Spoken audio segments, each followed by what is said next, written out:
देखो, बहुत साल गुजार दिए मैंने अपना मन मारते मारते, अब मुझे नहीं रहना इन सब के साथ। आखिर मेरी भी कोई जिंदगी है या नहीं? कब तक तुम्हारे माँ बाप की सेवा करती रहूंगी? आज अंकिता अपने पति उमेश के घर आते ही उस पर बरस पड़ी।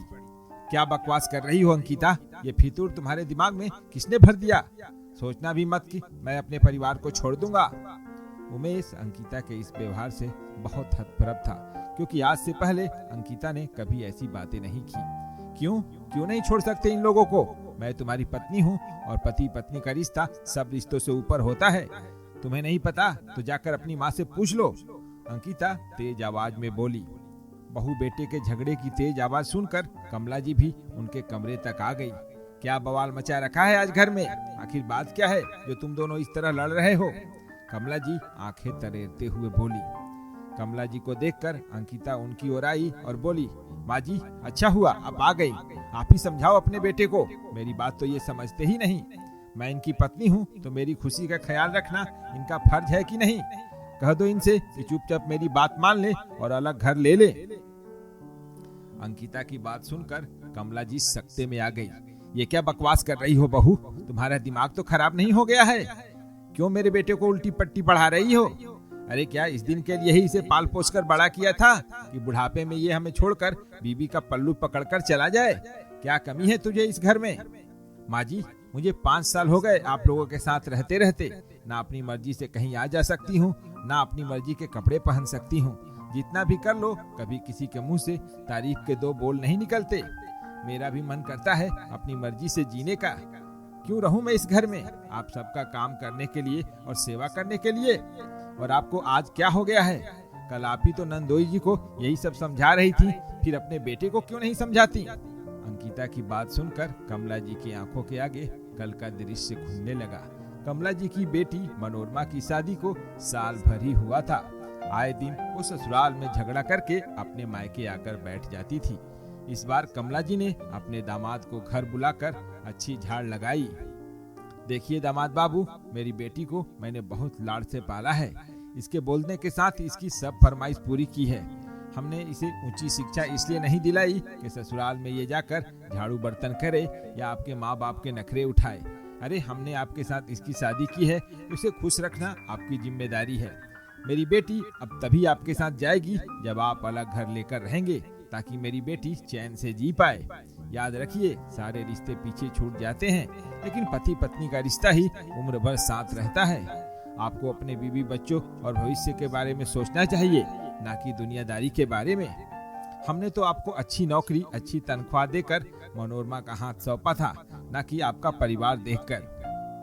दामाद बाबू असहाय से अपनी सास की बातें सुन रहे थे। वो दोराहे पर खड़े थे कि क्या करें। यदि अपनी सास की बात मान ले तो अपने परिवार का साथ छोड़ना पड़ेगा, और ना माने तो अपनी शादीशुदा जिंदगी दांव पर लगाने होंगे। दुविधा में थे कि कैसे अपनी माँ बाप को इस उम्र में अकेला छोड़ दें। कमला जी कल की बातें याद ही कर रही थी कि अंकिता फिर जोर से बोली, माँ जी क्या हुआ? अब कुछ बोलती क्यों नहीं? जो बात नंदोई जी को समझा रही थी, अपने बेटे को क्यों नहीं समझाती? अब उमेश को अंकिता के अचानक से बदले हुए व्यवहार का कुछ अंदाजा हो रहा था।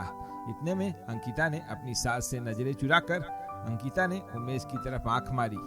अब तो उमेश को अंकिता के सारे नाटक की वजह समझ में आ गई कि वो आज ऐसा अलग व्यवहार क्यों कर रही है।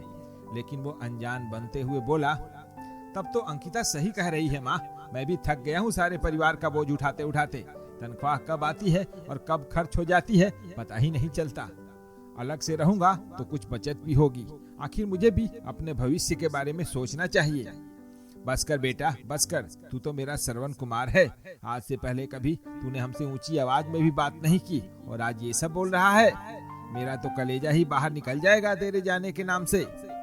वो तो मैं तेरी बहन की खुशी के लिए दामाद बाबू को समझा रही थी। कमला जी अधीर होते हुए बोली, माँ अब तो आप बेटा और बेटी में भेदभाव कर रही हैं। माँ के लिए तो उसके सभी बच्चे बराबर होने चाहिए ना। आपको बेटी का सुख दिखता है तो मेरा सुख क्यों नहीं दिखाई देता? जब जीजा जी के माँ बाप अकेले रह सकते हैं तो आप लोग क्यों नहीं रह सकते? मुझे भी तो अपने बारे में कुछ सोचना चाहिए। उमेश संजीदा स्वर में बोला, नहीं नहीं बेटा, ऐसा मत बोल। इस उम्र में तू अपनी माँ को छोड़कर कैसे जा सकता है? तेरे बिना मैं किसके सहारे जीऊंगी? मेरी ही मति मारी गई थी कि मैं अपनी बेटी को समझाने की बजाय दामाद बाबू को उल्टी पट्टी पढ़ा रही थी। मैं समझाऊंगी मनोरमा को और दामाद बाबू से माफी भी मांग लूंगी, लेकिन तू कहीं जाने की बात मत करना बेटा। कमला जी का कलेजा बेटा बहू के जाने के नाम से ही मुंह को आ गया था। वो बिल्कुल बौखला गई थी। कमला जी की आंखों में पश्चाताप के आंसू थे। माँ की ऐसी हालत उमेश और अंकिता जी से देखी नहीं गई। अंकिता अपनी सास का हाथ पकड़कर बोली, माँ जी हम कहीं नहीं जाएंगे। माँ बाप के बिना कोई घर घर होता है क्या? मैं तो बस आपको समझाना चाहती थी कि आप जो कर रही हैं वो गलत है। नंदोई जी सिर्फ दीदी के लिए अपने पूरे परिवार को कैसे छोड़ दें, जबकि उनका कोई गलती भी नहीं है। ऐसा तो नहीं है कि दीदी के ससुराल वाले उन पर कोई अत्याचार करते हैं। अपनी चंद आजादी के लिए परिवार की जिम्मेदारियों से आजाद होना तो कोई हल नहीं है ना। जिस तरह आपको अपना बेटा प्यारा है, नंदोई जी भी तो किसी के बेटे हैं। आखिर उनके माता पिता किसके सहारे अपनी जिंदगी काटेंगे? परिवार से ही तो घर बनता है ना माँ। तू ठीक बोल रही है बहू। एक माँ होकर भी दूसरी माँ का दुख नहीं समझ पा रही थी।